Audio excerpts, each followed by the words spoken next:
Hi friends, welcome to our channel. ಇವತ್ತು ನಾನು ಸಮಾಜ ವಿಜ್ಞಾನದ 7ನೇ ತರಗತಿಯ ಪಠ್ಯಪುಸ್ತಕವನ್ನು ಓದ್ತಾ ಇದ್ದೀನಿ. ಅದರಲ್ಲಿ ಮೊದಲನೇ ಪಾಠವನ್ನು ಓದ್ತಾ ಇದ್ದೀನಿ. ಅದನ್ನು ನಿಮ್ಮ ಜೊತೆ ನಾನು ಶೇರ್ ಮಾಡ್ಕೋತಾ ಇದ್ದೀನಿ. ಮೊದಲನೇ ಪಾಠ ವಿಜಯನಗರದ ಅರಸು ಮನೆತನಗಳು. ಈ ಅರಸು ಮನೆತನ, ವಿಜಯನಗರದ ಆಳಿದ ಅರಸು ಮನೆತನಗಳು ಎಷ್ಟು, ಯಾರ್ಯಾರು ಎಂಬುದು ಈ ಪಾಠದಲ್ಲಿ ಪಾಠದ ಪರಿಚಯ ನೋಡೋದಾದರೆ 13ನೇ ಶತಮಾನದಲ್ಲಿ ದೆಹಲಿ ಸುಲ್ತಾನ ಅಲ್ಲಾವುದ್ದೀನ್ ಖಿಲ್ಜಿಯಿಂದ ಪ್ರಾರಂಭವಾದ ದಕ್ಷಿಣ ಭಾರತ ದಂಡಯಾತ್ರೆಗಳು 14ನೇ ಶತಮಾನದಲ್ಲಿಯೂ ಮುಂದುವರೆದವು.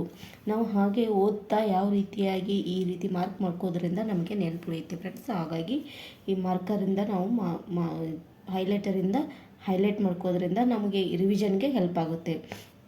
ಇದರಿಂದ ದಕ್ಷಿಣ ಭಾರತದಲ್ಲಿ ದೇವಗಿರಿಯ ಯಾದವರು, ದ್ವಾರ ಸಮುದ್ರದ ಹೊಯ್ಸಳರು, ವಾರಂಗಲ್ಲಿನ ಕಾಕತೀಯರು, ಮಧುರೈ ಪಾಂಡ್ಯರು ಮುಂತಾದ ಮನೆತನಗಳ ಆಳ್ವಿಕೆಗೆ ಅವಸಾನದೆಡೆಗೆ ಸಾಗಿತು. ಮತ್ತು ಇಂಥ ಸಂದರ್ಭದಲ್ಲಿ ದಕ್ಷಿಣ ಭಾರತದಲ್ಲಿ ಉದ್ಭವಿಸಿದ ರಾಜಕೀಯ ಬಿಕ್ಕಟ್ಟಿಗೆ ಪರಿಹಾರವಾಗಿ ಪ್ರಬಲ ರಾಜಕೀಯ ಶಕ್ತಿಯೊಂದನ್ನು ರೂಪಿಸುವಲ್ಲಿ ವಿಜಯನಗರ ಯಶಸ್ವಿಯಾಯಿತು. ಇಲ್ಲಿ ಯಾವ ಮನೆತನದ ಆಳಿದರು? ಮೊದಲು ದಕ್ಷಿಣ ಭಾರತದಲ್ಲಿ ಯಾರಿದ್ರಂದ್ರೆ ದೇವಗಿರಿಯ ಯಾದವರು ಇದ್ದರು, ದ್ವಾರ ಸಮುದ್ರದ ಹೊಯ್ಸಳರು, ವಾರಂಗಲ್ಲಿನ ಕಾಕತೀಯರು, ಮಧುರೈ ಪಾಂಡ್ಯರು. ಈ ಮನೆತನದ ಆಳ್ವಿಕೆ ಇಲ್ಲಿ ಸಾಗಿತ್ತು. ದಕ್ಷಿಣ ಭಾರತದಲ್ಲಿ ಉದ್ಭವಿಸಿದ ರಾಜಕೀಯ ಬಿಕ್ಕಟ್ಟಿಗೆ ಪರಿಹಾರವಾಗಿ ಪ್ರಬಲ ರಾಜಕೀಯ ಶಕ್ತಿಯೊಂದನ್ನು ರೂಪಿಸುವಲ್ಲಿ ವಿಜಯನಗರ ಯಶಸ್ವಿಯಾಯಿತು. ಇಲ್ಲಿ 3 ಶತಮಾನಗಳ ಕಾಲ ಸದೃಢವಾಗಿ ಮೆರೆಯಿತು ಅಂತ ಹೇಳಬಹುದು. ಈ ಪಾಠದಲ್ಲಿ ಏನೇನಪ್ಪ ಕಲಿತೀವಿ ಅಂದರೆ, ವಿವಿಧ ವಂಶಗಳ ಅರಸರುಗಳ ಕುರಿತು ವಿವರಿಸಲಾಗಿದೆ. ಈ ಅರಸರು ರಾಜಕೀಯ, ಸಾಮಾಜಿಕ ಮತ್ತು ಆರ್ಥಿಕ, ಸಾಹಿತ್ಯ, ಕಲೆ ಮತ್ತು ವಾಸ್ತುಶಿಲ್ಪ ಮುಂತಾದ ಕ್ಷೇತ್ರಗಳಿಗೆ ನೀಡಿದ ಕೊಡುಗೆಗಳನ್ನು ಇಲ್ಲಿ ಚರ್ಚಿಸಲಾಗಿದೆ. ಓದೋದಾದರೆ ಇನ್ನು ವಿಜಯನಗರ ಸಾಮ್ರಾಜ್ಯವು ಸಂಗಮನದ ಪುತ್ರರಾದ ಹರಿಹರ, ಬುಕ್ಕರಾಯ, ಕಂಪಣ್ಣ, ಮಾರಪ್ಪ ಮತ್ತು ಮುದ್ದಪ್ಪ ಅವರಿಂದ ಸಾಲಿಯನ ಶಕೆ 1336ರಲ್ಲಿ ತುಂಗಾಭದ್ರಾ ನದಿಯ ದಕ್ಷಿಣ ದಡದ ಮೇಲೆ ಸ್ಥಾಪಿಸಲ್ಪಟ್ಟಿತು. ಇದರಲ್ಲಿ ನಮಗೆ ಮುಖ್ಯವಾದ ಅಂಶ ಯಾವುದಪ್ಪ ಅಂತಂದ್ರೆ, ಈ ಸಂಗಮನ ಪುತ್ರರಾದ ಯಾರ್ಯಾರು? ಹರಿಹರ, ಬುಕ್ಕರಾಯ, ಕಂಪಣ್ಣ, ಮಾರಪ್ಪ ಮತ್ತು ಮುದ್ದಪ್ಪ. ಸಾಲಿಯನ ಶಕೆ 1336. ಇಷ್ಟು ನಮಗೆ ಮೇನ್ ಇಂಪಾರ್ಟೆಂಟ್. ಯಾವ ನದಿ ಅಂದರೆ ತುಂಗಭದ್ರಾ ನದಿಯ ದಕ್ಷಿಣದ ದಡದ ಮೇಲೆ ಸ್ಥಾಪಿಸಿದರು. ಹಂಪಿ ಅನ್ನೋದು ಇವರದ್ದು ಏನಾಗಿತ್ತು? ರಾಜಧಾನಿಯಾಗಿತ್ತು. ವರಹ ಅನ್ನೋದು ಇವ್ರದ್ದು ರಾಜ ಲಾಂಛನವಾಗಿತ್ತು. ಇಷ್ಟು ನಮಗೆ ಇಂಪಾರ್ಟೆಂಟ್ ಪಾಯಿಂಟ್ಸ್ ಬೇಕು. ಈ ರೀತಿಯಾಗಿ ನಾವು ಓದ್ಕೋತ ಹೋದರೆ ಪಾಯಿಂಟ್ಸ್ ನೆನಪು ಉಳಿತೆ, ಈ ರಿವಿಷನ್ಗೂ ಹೆಲ್ಪ್ ಆಗುತ್ತೆ.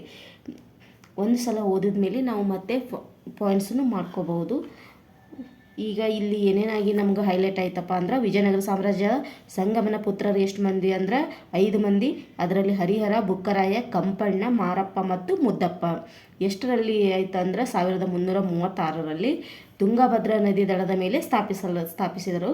ಹಂಪಿ ಇವರ ರಾಜಧಾನಿಯಾಗಿತ್ತು, ವರಹ ಇವರ ರಾಜಲಾಂಛನ ಆಗಿತ್ತು. ಇಷ್ಟು ಇದರಲ್ಲಿ ನಮಗೆ ತಿಳ್ಕೊಬೇಕಾಗಿತ್ತು. ಇನ್ನು ನೆಕ್ಸ್ಟ್ ನೋಡೋದಾದರೆ,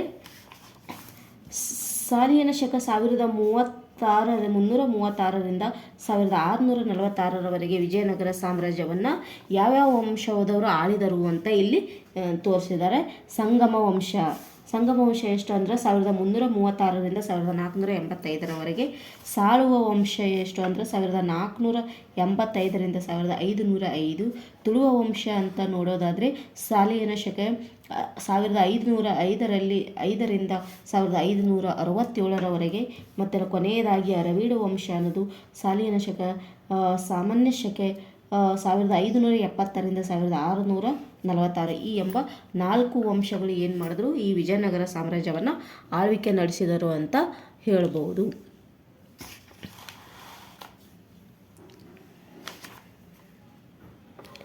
ಇನ್ನು ಮುಂದೆ ನೋಡೋದಾದರೆ,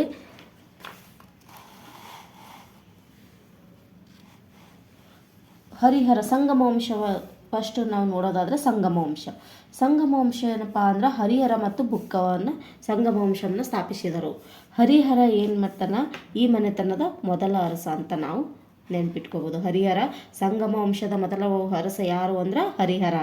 ಈತ ಏನು ಮಾಡ್ತಾನ? ತುಂಗಭದ್ರಾ ನದಿಯಿಂದ ಪ್ರದೇಶಗಳ ಮೇಲೆ ಹಿಡಿತ ಸಾಧಿಸ್ತಾನ. ಮತ್ತು ತನ್ನ ರಾಜ್ಯವನ್ನು ಪಶ್ಚಿಮದಿಂದ ಕೊಂಕಣ ತೀರದವರೆಗೂ ವಿಸ್ತರಿಸ್ತಾನೆ. ಎಲ್ಲಿಂದ? ಪಶ್ಚಿಮದಿಂದ ಹಿಡಿದು ಕೊಂಕಣ ತೀರದ ಪ್ರದೇಶದವರೆಗೂ, ಮತ್ತು ಪೂರ್ವದಲ್ಲಿ ನೆಲ್ಲೂರು ಮತ್ತು ಕಡಪಗಳವರೆಗೂ. ಪೂರ್ವದಲ್ಲಿ ಎಲ್ಲಿ ಅಂದ್ರೆ ನೆಲ್ಲೂರು ಮತ್ತು ಕಡಪಗಳವರೆಗೂ, ಉತ್ತರದಲ್ಲಿ ಅಂತ ಬಂದ್ರೆ ಕೃಷ್ಣಾ ನದಿ ಮತ್ತು ದಕ್ಷಿಣದಲ್ಲಿ ಕಾವೇರಿ ನದಿಯವರೆಗೂ ತನ್ನ ರಾಜ್ಯವನ್ನು ಏನು ಮಾಡ್ತಾನೆ, ವಿಸ್ತರಿಸ್ತಾನೆ. ಹೀಗೆ ಆರಂಭದಲ್ಲಿ ರಾಜ್ಯಕ್ಕೆ ಇವ ಭದ್ರ ಬುನಾದಿ ಹಾಕಿದವರು ಯಾರು ಅಂದ್ರೆ ಹರಿಹರ ಅಂತ ಹೇಳ್ಬೋದು. ಹರಿಹರನಿಗೆ ಪುತ್ರ ಸಂತಾನವಿಲ್ಲದಿದ್ದರಿಂದ ಅವನ ಮರಣದ ನಂತರ ಸಹೋದರನಾದ ಯಾರು, ಬುಕ್ಕರಾಯ.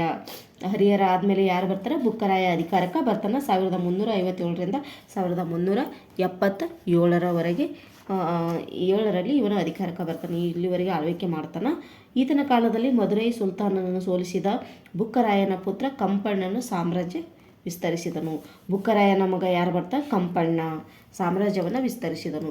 ಈ ದಿಗ್ವಿಜಯವನ್ನು ಕುರಿತು ಕಂಪಣ್ಣನ ರಾಣಿ ಗಂಗಾದೇವಿ ಬರೆದ ಮಧುರಾ ವಿಜಯ. ಕಂಪಣ್ಣನ ರಾಣಿ ಯಾರು, ಗಂಗಾದೇವಿ. ಯಾವುದು ಇದು ಬರಿತಾಳ ಅಂದ್ರೆ ಮಧುರಾ ವಿಜಯ ಎಂಬ ಸಂಸ್ಕೃತದಲ್ಲಿ ಕೃತಿಯನ್ನು ಬರಿತಾಳ. ಮಧುರಾ ವಿಜಯ ಕೃತಿಯನ್ನು ಬರೆದವರು ಯಾರು ಅಂತ ಕೇಳಿದಾಗ ಕಂಪಣ್ಣನ ರಾಣಿ ಯಾರು, ಗಂಗಾದೇವಿ. ಅದು ಕೃತಿ ಯಾವ ಭಾಷೆಯಲ್ಲಿದೆ ಅಂದರೆ ಸಂಸ್ಕೃತ ಭಾಷೆಯಲ್ಲಿ ಬರೆದಾಳ. ಇನ್ನು ಬುಕ್ಕನು ಕೊಂಡವೀಡಿನ ರೆಡ್ಡಿಗಳಲ್ಲಿ ಸೋಲಿಸಿ ಪೆನುಕೊಂಡ ಪ್ರದೇಶವನ್ನು ವಿಜಯನಗರದಲ್ಲಿ ಸೇರಿಸಿದನು. ಈ ಪೆನುಕೊಂಡ ಅನ್ನೋ ಒಂದು ಪ್ರದೇಶವನ್ನು ಏನು ಮಾಡ್ತಾನ, ಕೊಂಡವೀಡಿ ರೆಡ್ಡಿನ ಸೋಲಿಸಿ ವಿಜಯನಗರಕ್ಕೆ ಸೇರಿಸ್ಕೊಳ್ತಾನೆ. ಇನ್ನು ಜೈನರು ಮತ್ತು ಶ್ರೀ ವೈಷ್ಣವರ ನಡುವಿನ ಧಾರ್ಮಿಕ ಕಲಹವನ್ನು ಶಮನಗೊಳಿಸಿ ಸರ್ವಧರ್ಮ ಸಮನ್ವಯತೆಯನ್ನು ಎತ್ತಿ ಹಿಡಿದ ಬಗ್ಗೆ ಸಾಮಾನ್ಯ ಶಕೆ 1368ರಲ್ಲಿ ಶ್ರವಣಬೆಳಗೊಳ ಶಾಸನ ವಿವರಣೆ ನೀಡುತ್ತದೆ. ಇದರ ಬಗ್ಗೆ ಶ್ರವಣಬೆಳಗೊಳ ಶಾಸನ ಯಾವ ಶಾಸನ ವಿವರಣೆ ನೀಡುತ್ತದೆ ಅಂದ್ರೆ ಶ್ರವಣಬೆಳಗೊಳ ಶಾಸನ ಅಂತ ಹೇಳ್ಬೋದು. ಇನ್ನು ಬುಕ್ಕರಾಯನ ನಂತರ ಯಾರು, 2ನೇ ಹರಿಹರ ಬರ್ತಾನ. ಇಮ್ಮಡಿ ಬುಕ್ಕ, ಇಮ್ಮಡಿ ವಿರೂಪಾಕ್ಷ, 1ನೇ ದೇವರಾಯ, ವೀರ ವಿಜಯರಾಯರು ಇವರೆಲ್ಲ ಈ ವಿಜಯನಗರ ಸಂಗಮ ವಂಶವನ್ನು ಆಳ್ತಾರ. ಯಾರ್ಯಾರು ಆಳ್ತಾರೆ ಅಂದ್ರೆ ಆಮೇಲೆ ಬುಕ್ಕರಾಯನ ನಂತರ 2ನೇ ಹರಿಹರ, ಇಮ್ಮಡಿ ಬುಕ್ಕ, ಇಮ್ಮಡಿ ವಿರೂಪಾಕ್ಷ ಮತ್ತು 1ನೇ ದೇವರಾಯ ಮತ್ತು ವೀರ ವಿಜಯರಾಯರು ಇವರು ಆಳ್ವಿಕೆಯನ್ನು ನಡೆಸ್ತಾರೆ. ಇನ್ನು 2ನೇ ಪ್ರೌಢದೇವರಾಯ ಬರ್ತಾನೆ. ಸಂಗಮ ವಂಶದ ಪ್ರಸಿದ್ಧ ಅರಸ ಅಂತ ಹೇಳ್ಬೋದು ಈ 2ನೇ ದೇವರಾಯರನ್ನ. ಈತನು ಆಳ್ವಿಕೆಯ ವಿಜಯನಗರದಲ್ಲಿ ಮಹತ್ವದ ಕಾಲ ಅಂತಲೇ ಹೇಳ್ಬೋದು. ಸಾಮಾನ್ಯ ಶಕೆ 1424ರಿಂದ 1446ರವರೆಗೆ ಇವನ ಆಳ್ವಿಕೆಯನ್ನು ಮಾಡ್ತಾನೆ. ಅಧಿಕಾರಕ್ಕೆ ಬಂದ ಮೇಲೆ ನುರಿತ ಬಿಲ್ಲುಗಾರರು ಕುದುರೆಗಳನ್ನು ಪಳಗಿಸುವ ಕಲೆಯಲ್ಲಿ ಪ್ರವೀಣರಾದ ಮುಸ್ಲಿಮರನ್ನು ಒಳಗೊಂಡಂತೆ ಹೊಸದಾಗಿ ಸೈನ್ಯವನ್ನು ಸಂಘಟಿಸಿದನು. ಈ ಸೈನ್ಯದ ನೆರವಿನಿಂದ ಆಂಧ್ರದ ಕೊಂಡವೀಡು ಪ್ರದೇಶದ ರೆಡ್ಡಿ ನಾಯಕರನ್ನು ಸೋಲಿಸಿದನು. ಬಹುಮನಿ ಸುಲ್ತಾನ್ ಅಹಮದ್ ಶಾನೊಂದಿಗೆ ಕಾದಾಡಿ ಪ್ರಸಿದ್ಧವಾದ ಮುದುಗಲ್ ಕೋಟೆ, ರಾಯಚೂರು, ಬಂಕಾಪುರ ಸಂರಕ್ಷಿಸಿಕೊಂಡನು. ಯಾವ್ಯಾವ ಅಂದ್ರೆ ಮುದುಗಲ್ ಕೋಟೆ, ರಾಯಚೂರು ಮತ್ತು ಬಂಕಾಪುರಗಳನ್ನು ಇವನೇನು ಮಾಡ್ತಾನೆ, ಸಂರಕ್ಷಿಸಿಕೊಂಡನು. ಈತನು ವೀರ ಸೇನಾನಿಯಾದ ಲಕ್ಕಣ್ಣ ದಂಡೇಶನು ಕೇರಳ ಮತ್ತು ಶ್ರೀಲಂಕಾ ರಾಜರ ಮೇಲೆ ವಿಜಯ ಸಾಧಿಸಿ ಅವರಿಂದ ಕಪ್ಪ ಕಾಣಿಕೆ ಸಂಗ್ರಹಿಸಿದನು. ಈತನ ವೀರ ಸೇನಾನಿ ಯಾರಪ್ಪ ಅಂತಂದ್ರೆ ಲಕ್ಕಣ್ಣ ದಂಡೇಶ. ಇದನ್ನು ನೆನ್ಪಿಟ್ಕೋಬೇಕು. ಇನ್ನು ಸರ್ವಧರ್ಮ ಸಹಿಷ್ಣುವಾಗಿದ್ದ ಪ್ರೌಢದೇವರಾಯನು ರಾಜಧಾನಿಯಲ್ಲಿ ಜೈನ ಹಾಗೂ ವೈಷ್ಣವ ದೇವಾಲಯಗಳನ್ನು ನಿರ್ಮಿಸಿದನು. ಇವನು ಜೈನ ಮತ್ತು ವೈಷ್ಣವ ದೇವಾಲಯಗಳನ್ನು ನಿರ್ಮಾಣ ಮಾಡ್ತಾನೆ. ಅಲ್ಲದೆ ಮಸೀದಿಗಳನ್ನು ನಿರ್ಮಿಸಲು ಅವಕಾಶ ಕಲ್ಪಿಸ್ತಾನೆ. ಈತನ ಆಸ್ಥಾನದಲ್ಲಿ ತೆಲುಗು ಕವಿ ಶ್ರೀನಾಥ, ಸಂಸ್ಕೃತ ವಿದ್ವಾಂಸ ಡಿಂಡಿಮ, ಕನ್ನಡ ಕವಿ ಹಾಗೂ ಮಂತ್ರಿಯಾಗಿದ್ದ ಲಕ್ಕಣ ದಂಡೇಶ ಮುಂತಾದವರು ಆಶ್ರಯ ಪಡೆದರು. ಇವನ ಕಾಲದಲ್ಲಿ ಆಶ್ರಯ ಪಡೆದ 2ನೇ ದೇವರಾಯನ ಕಾಲದಲ್ಲಿ ಆಶ್ರಯ ಪಡೆದವರು ಯಾರಂದ್ರೆ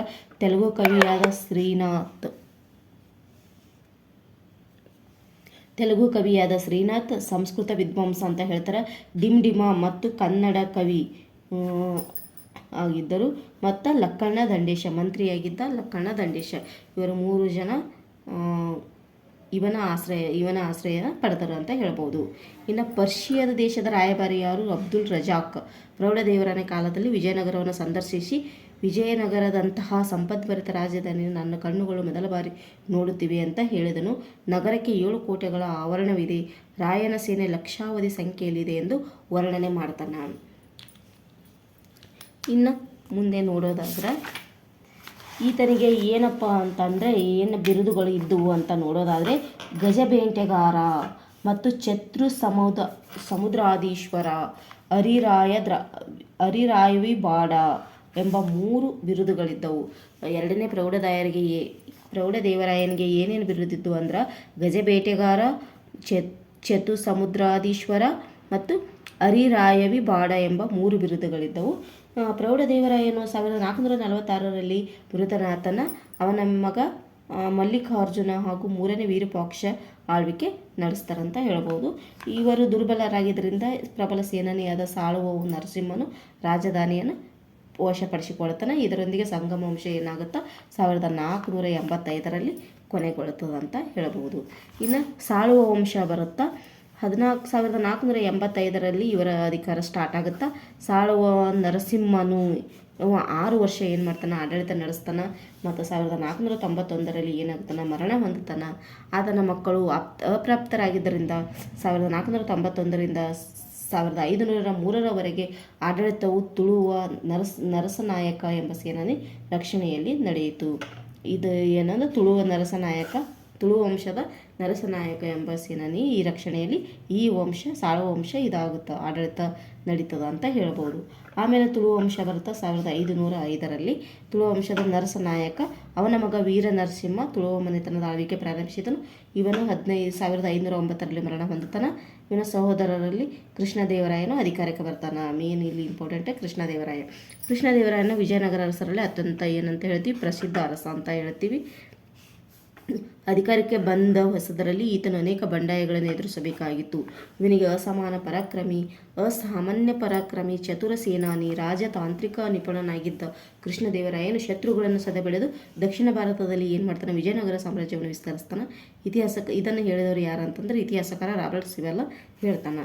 ಇನ್ನು 1510ರಲ್ಲಿ ಏನು ಮಾಡ್ತಾನೆ, ಉಮ್ಮತ್ತೂರಿನ ಪಾಳೆಯಗಾರ ಗಂಗರಾಜನಿಂದ ಶಿವನ ಸಮುದ್ರ ಕೋಟೆಯನ್ನು ವಶಪಡಿಸ್ಕೊಳ್ತಾನೆ. ನಂತರ ರಾಯಚೂರು ಕೋಟೆಯನ್ನು ಗೆದ್ತಾನೆ ಮತ್ತು ಬಿಜಾಪುರ ಸುಲ್ತಾನ್ನಿಂದ ಗೋವೆಯನ್ನು ವಶಪಡಿಸಿಕೊಳ್ತಾನೆ. ಪೋರ್ಚುಗೀಸರಿಗೆ ಸಹಾಯ ಮಾಡ್ತಾನೆ. ಗೋವಾವನ್ನು ವಶಪಡಿಸಿಕೊಳ್ಳುವಲ್ಲಿ ಪೋರ್ಚುಗೀಸರಿಗೆ ಸಹಾಯ ಮಾಡ್ತಾನೆ ಇವನು. ಮತ್ತು 1513ರಲ್ಲಿ ಉದಯಗಿರಿ ಕೋಟೆಯನ್ನು ಮತ್ತು 1518ರಲ್ಲಿ ಕಳಿಂಗದ ದೊರೆ ಗಜಪತಿ ಪ್ರತಾಪರುದ್ರನನ್ನು ಸೋಲಿಸಿ ರಾಜಧಾನಿ ಕಟಕವನ್ನು ವಶಪಡಿಸಿಕೊಳ್ತಾನೆ. ಏನು ಮಾಡ್ತಾನೆ, 1513ರಲ್ಲಿ ಉದಯಗಿರಿ ಕೋಟೆಯನ್ನು ವಶಪಡಿಸಿಕೊಳ್ತಾನೆ ಮತ್ತು 1518ರಲ್ಲಿ ದೊರೆ ಗಜಪತಿ ಪ್ರತಾಪರುದ್ರನನ್ನು ಸೋಲಿಸಿ ಕಟಕನ್ನು ಏನು ಮಾಡ್ತಾನೆ, ವಶಪಡಿಸಿಕೊಂಡು ಮತ್ತು ಗಜಪತಿ ಮಗಳಾದ ಜಗನ್ಮೋಹಿನಿಯನ್ನು ಏನು ಮಾಡ್ತಾನೆ, ಮದುವೆಯಾಗ್ತಾನೆ. ಕೃಷ್ಣದೇವರಾಯ ಜಗನ್ಮೋಹಿನಿ ಯಾರ ಮಗಳು, ಅದು ಗಜಪತಿಯ ಮಗಳಾದ ಅವನ ಮದುವೆ ಆಗ್ತಾನಂತ ಹೇಳ್ಬೋದು. ಇನ್ನು ಮುಂದೆ ನೋಡೋದಾದರೆ 1522ರಲ್ಲಿ ಆದಿಲ್ ಶಾಹಿ ದೊರೆ ಇಸ್ಮಾಯಿಲ್ ಆದಿಲ್ ಶಾಹನಿಂದ ರಾಯಚೂರನ್ನು ಮತ್ತೆ ಏನು ಮಾಡ್ತಾನೆ, ವಶಪಡಿಸಿಕೊಳ್ತಾನೆ. ಮುಂದುವರೆದ ಕಲಬುರಗಿ, ಬೀದರ್ ಕೋಟೆಗಳನ್ನು ವಶಪಡಿಸಿಕೊಳ್ತಾನೆ. ಕಲಬುರಗಿ ಮತ್ತು ಬೀದರ್ ಕೋಟೆಗಳನ್ನು ವಶಪಡಿಸಿಕೊಳ್ತಾನೆ. 1522ರಲ್ಲಿ ಆದಿಲ್ ಶಾಹಿ ದೊರೆ ಇಸ್ಮಾಯಿಲ್ ಆದಿಲ್ ಶಾಹಿನಿಂದ ರಾಯಚೂರನ್ನು ವಶಪಡಿಸಿಕೊಳ್ತಾನೆ ಮತ್ತು ಕಲಬುರಗಿ, ಬೀದರ್ ಕೋಟೆಗಳನ್ನು ವಶಪಡಿಸಿಕೊಳ್ತಾನೆ. ಇನ್ನು ಬಹುಮನಿ ರಾಜ್ಯದ ಪ್ರಧಾನಿ ಬಂಧಿಸಿಟ್ಟಿದ್ದ ರಾಜಪುತ್ರನನ್ನು ಬಿಡುಗಡೆಗೊಳಿಸಿ ಬೀದರಿನ ಸಿಂಹಾಸನದ ಮೇಲೆ ಪ್ರತಿಷ್ಠಾಪಿಸ್ತಾನೆ.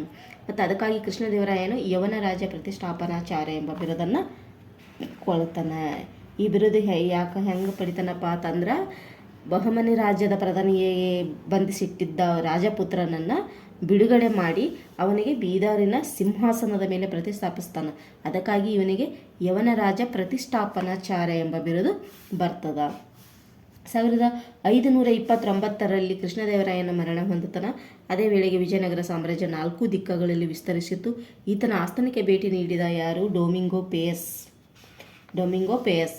ಕೃಷ್ಣದೇವರಾಯನು ಸೌಮ್ಯ ಸ್ವಭಾವದ ವ್ಯಕ್ತಿತ್ವ ಹೊಂದಿದ್ದು ದೃಢಕಾಯದವನಾಗಿದ್ದಾನ ಅಂತ ಹೇಳ್ತಾನೆ. ಇನ್ನು ರಕ್ಕಸತಂಗಡಿ ಕದನ.